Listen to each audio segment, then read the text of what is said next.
Hey guys, Dave Max 6 here. I want to say a few words before this next episode of Ask the Doc. So, number one, Dr. Ren and I wanted to thank you for watching the show, make it so popular. It's really taken off, and we really appreciate your feedback and your questions. And for most part, they're very, very good questions.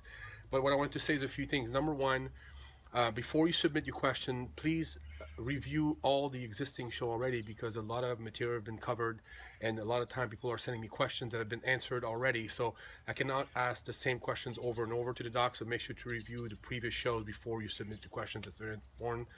Also, usually when I shoot with Dr. Ren, it's maybe once every 3 or 4 weeks. So he's not, he's really busy. So I don't have access to him on a weekly basis like I do with Eric Brozer or some other people. So please be patient when you submit your questions. Usually what we do is we shoot for about an hour and 15 minutes.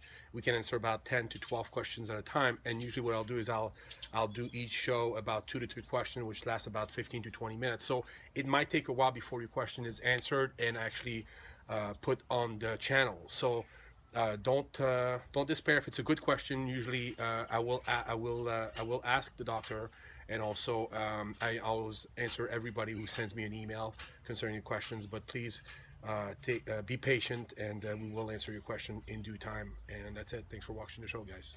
Doc, what is TB500? I've been told it's similar to growth hormone.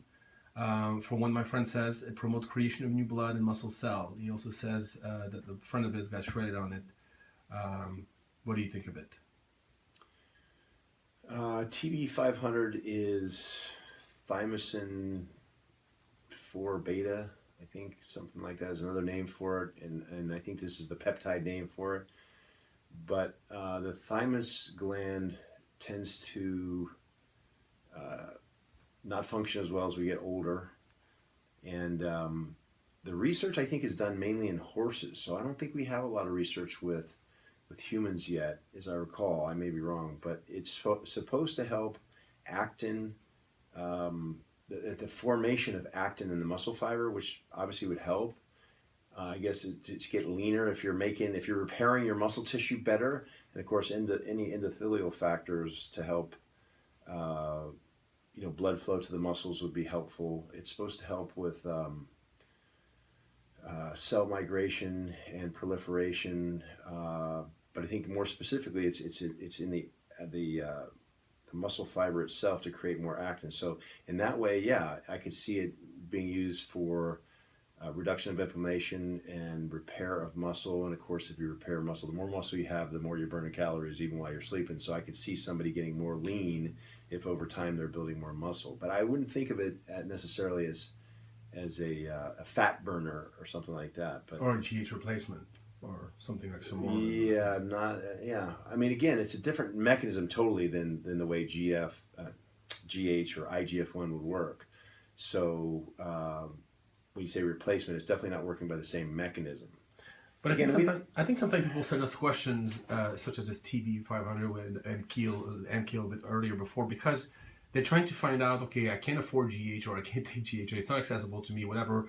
What could I use instead? So they come up with those, roundabout, and they don't always realize some more will be better or something else will be better. I mean, the guy who mentioned the MK3, you were actually kind of impressed with that one, and you're going to research it more. So I think these people are just hearing about from a friend or whatever about certain peptides, and they're like, "Was this good?" And I think that's what we're dealing with. Well, here. that's the market. I mean, that's why the market is building up for these so-called here so far mainly illegal peptides, because people want to either avoid the doctor, Pay us money, the gatekeeper, if you will, or it's not legal, and they say, well, let me try a better way. Some of it's from frustration, some of it's misplaced, obviously, because again, it could be just the training technique is off, but it's also human nature. I agree to see if we can find a better way, and medicine is trying to manipulate the body in a way that we want to manipulate it.